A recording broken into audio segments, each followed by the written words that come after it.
Om Sairam. Welcome to my channel Shri Sai Divya చరణాలు. బాబా గారికి ఎంతో ఎంతో ఎంతో ముఖ్యమైన భక్తుడు మహల్సాపతి. వారి కోసం తెలుసుకుందాం. మహల్సాపతి షిరిడీ గ్రామానికి చెందిన ఒక పేద స్వర్ణకారుడు. బాబాకి ప్రియ భక్తుడు. తన వంశ పారంపర్యంగా వచ్చే దేవత అయిన ఖండోబాను పూజించేవాడు. అతని పూర్తి పేరు మహల్సాపతి చిమ్నాజీ నగారే. అతని కుటుంబం అనేక తరాలుగా షిరిడీలోనే నివసించేవారు. వీరు పవిత్రమైన దారాన్ని ధరించేవారు. ప్రతిరోజు ఖండోబా పురాణం చదివేవారు మహల్సాపతి. అతనికి అది రామాయణంతో సమానం.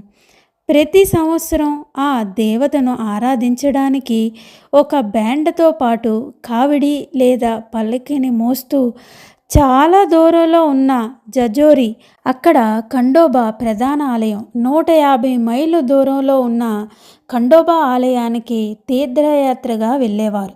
మహల్సాపతి సంపూర్ణంగా స్వచ్ఛంగా, సూటిగా, నీతిమంతుడు మరియు సత్యవంతుడు. అందుకే అలాంటి నిష్కపటమైన వ్యక్తి కాబట్టే ఆ ఖండోబా అతని శరీరంపై వచ్చేవారు. అతను ప్రాపంచిక కోరికల మీద ఆసక్తి లేనివాడు. ఆ ఆలయానికి వచ్చే సమర్పణల నుండి కుటుంబాన్ని పోషించుకునేవాడు. చాలా తక్కువ ఆదాయం వచ్చేది. అయినా కూడా మహల్సాపతి తన నమ్ముకున్న దైవం అయిన ఖండోబా స్మరణలోనే ఉండేవారు. మహల్సాపతి గారికి ఒక చిన్న మట్టి ఇల్లు, 7.5 ఎకరాల భూమి, అది కూడా నీటి సరఫరా లేని బంజరు భూమి షిరిడీలో ఉండేది. తన జీవనోపాధి కోసం తన వారసత్వ వృత్తిని కలిగి ఉన్నాడు స్వర్ణకారుడు. ఆదాయం చాలా తక్కువ మహల్సాపతికి. దాని గురించి పెద్దగా కలవరపడేవారు కాదు. అతని జీవితంలో లక్ష్యం ఏంటంటే పునర్జన్మల చక్రం నుండి విముక్తి పొందడం మరియు ఖండోబా దయ వలన విముక్తి, మోక్షం పొందడం. ఖండోబా అంటే శివుని అవతారం, షిరిడీలో గ్రామ దైవం.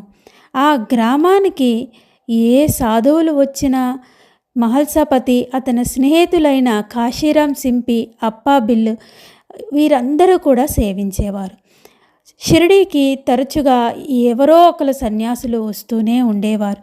దేవిదాసు, జానకీదాసు మొదలైన వారు చాలామంది సాధువులు వస్తే వారికి వీరు ముగ్గురు కలిసి సౌకర్యాలు చేసేవారు. కాశీరాం షింపి, అప్పాబిల్లు కొంచెం ధనం ఉంది కాబట్టి సాధువులకి ఏవైనా అవసరాలుంటే చూసుకునేవారు. కానీ మహల్సాపతి చాలా పేదవారు కాబట్టి తను ఏం చేయగలరు? అందుకని అతను తన సేవలు అందించేవారు. కాళ్ళు నొక్కడం, చేతులు పట్టడం, ఏదైనా వారికి అవసరమైనవి తెచ్చి ఇవ్వడం, ఇలాంటివి అతని శక్తి కొలది మహల్సాపతి చేసేవారు. ఇంత మంచి లక్షణం ఉంది కాబట్టే బాబా మహల్సాపతినే ముందుగా అనుగ్రహించారు. షిరిడీలో అడుగు పెట్టడమే మహల్సాపతికే ముందుగా బాబా కనిపించారు. శ్రీ సాయి బాబాతో దాదాపు 40-50 సంవత్సరాలు పైగా సన్నిహిత సంబంధం కలిగి ఉండడం మహల్సాపతి గారి అదృష్టం. బహుశా రుణానుబంధం వల్ల కూడా కావచ్చు. దాదాపు 1872 సంవత్సరంలో సాయిబాబా ధూప్ఖేడాలోని చాంద్భాయ్ పటేల్ నేతృత్వంలోని ముస్లింల వరుడు బృందంతో పాటు సాయిబాబా షిరిడీకి వచ్చారు. షిరిడీ శివార్లోని ఖండోబా ఆలయానికి సమీపంలో వివాహ సమూహం నుండి విడిపోయి దాదాపు ఖండోబా గుడి గుమ్మం వరకు సంచరించారు. ఖండోబాను పూజిస్తూ లోపల ఉన్న మహల్సాపతి బాబా ఉనికిని గమనించి ఎంతో మర్యాదతో కూర్చోమని ఆహ్వానించారు. ఆవో సాయి అని స్వయంగా పలికాడు. దాని గురించి చాలామంది అడిగినప్పుడు నాకు తెలియదు, ఖండోబా పలికించినట్లుగా ఉంది అని చెప్పారు మహల్సా. ఖండోబా దేవాలయం ఎంతో ఏకాంతంగా, నిశ్శబ్దంగా ఉంది అని అక్కడే ఉండడానికి బాబా అడిగితే మహల్సాపతి దానికి అభ్యంతరం చెప్పి అక్కడ దగ్గరలోనే ఉన్న ఒక పాడుబడిన మసీదును చూపించి అక్కడ బాబాకు నివాసం ఏర్పాటు చేశారు మహల్సాపతి. బాబా తన తొలి రోజుల్లో గ్రామస్తులకి పూర్తిగా అర్థం కాని విధంగా ప్రవర్తించేవారు. మహల్సాపతి కూడా కొన్నిసార్లు పిచ్చివాడిలాగా ప్రవర్తించేవారని భావించేవారు. చాలామంది బాబా పట్ల గౌరవాన్ని కోల్పోయినప్పటికీ మహల్సాపతి మాత్రం బాబా పట్ల ఎప్పుడూ గొప్ప గౌరవం కలిగి ఉండేది. అతను మొదట బాబాను సత్కరించి ఆ తర్వాత పూజించేవారు. అతను మసీదుకు వెళ్ళి బాబా పాదాలపైన మెడపైన గంధం రాసి పువ్వులు సమర్పించేవారు. బాబా ఇతరులు ఎవ్వరినీ దీన్ని చేయటానికి అనుమతించేవారు కాదు. మొదట్లో నానాసాహెబ్ డెంగిలే వంటి స్థానికులు పెద్దలు వారిని కూడా బాబా తన పూజ చేయనివ్వలేదు. క్రమంగా ఇతరులను బాబా పూజ చేయడానికి అనుమతించేవారు. తర్వాత రోజుల్లో మహల్సాపతికి బాబాతో పరిచయం చాలా సన్నిహితంగా ఉండేది. అతనికి ఏకైక కుమారుడు మరణం కారణంగా అతనికి విసుగు చెందాడు. 4 కుమార్తెలు మహల్సాపతికి. ఒక భార్య జానకీబాయ్, సీతాబాయ్, రకుమాబాయ్, వీతాబాయ్. వీరు 4 మహల్సాపతి గారి కూతుర్లు. ఒక్కగానొక్క కుమారుడు బాబా రాకముందే చనిపోయాడు. ఒకసారి ఖండోబా ఒక వృద్ధ బ్రాహ్మణుల్లాగా కనిపించి, ఏమిటి, స్వర్ణకార వృత్తి లేకుండా నీకు రొట్టెలు లభించవా అని అంటే, అప్పుడు అవును, నేను వదులుకుంటాను అని సమాధానం చెప్పి మహల్సా అప్పుడు మళ్ళీ ఇలా చెప్తారు ఆ బ్రాహ్మణుడు, నా పాదాలను తాకి నా పాదాలను పట్టుకో. ఇక నుండి మీ జీవనోపాధి పూర్తిగా నా పాదాలను పట్టుకోవడంపై ఆధారపడి ఉంటుంది. నువ్వు చేసే స్వర్ణకారుని పనిపై కాదు. ఆ సమయం నుండి అతను పూర్తిగా నమ్మకంతో నిష్ఠాశ్రద్ధగా స్వర్ణకారుని పనిని వదిలిపెట్టి భిక్షాటన చేస్తూ జీవించారు మహల్సాపతి.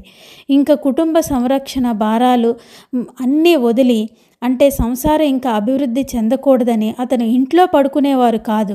పగలు రాత్రి బాబా సహవాసంలోనే ఆనందించేవారు మహల్సా. దాని ద్వారా చాలా ప్రయోజనాన్ని పొందారు.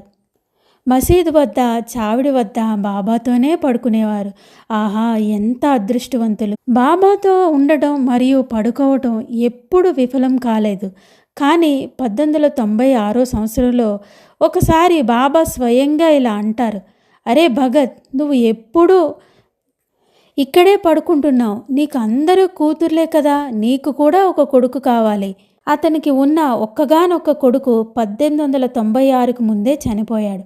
ఇలా అంటారు బాబా, ఆడపిల్లలు చింతపండు లాంటి వాళ్ళు, కానీ కొడుకులు మామిడి పండు లాంటి వాళ్ళు. నువ్వు వెళ్ళి నీ ఇంట్లో పడుకో, నా మాట విను అని చెప్తారు. అప్పుడు నీకు కొడుకు పుడతాడు అని బాబా ఒత్తిడి చేసినప్పటికీ అతను తన కుటుంబం పెరగడం ఇష్టం లేక ఇంటికి వెళ్ళకపోతే బాబా అప్పుడు అతని స్నేహితుడైన కాశీరాం షింపీకి చెప్పి బలవంతంగా ఇంటికి తీసుకువెళ్ళి అక్కడ విడిచిపెట్టేలా చేస్తారు.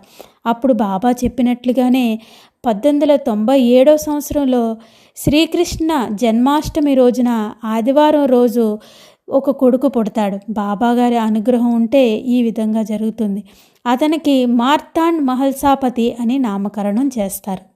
బాబాగారి కృపతో మరికొన్ని విషయాలు మరొక వీడియోలో తెలుసుకుందాం. సమర్థ సద్గురు శ్రీ సాయినాథ్ మహారాజ్ కి జై.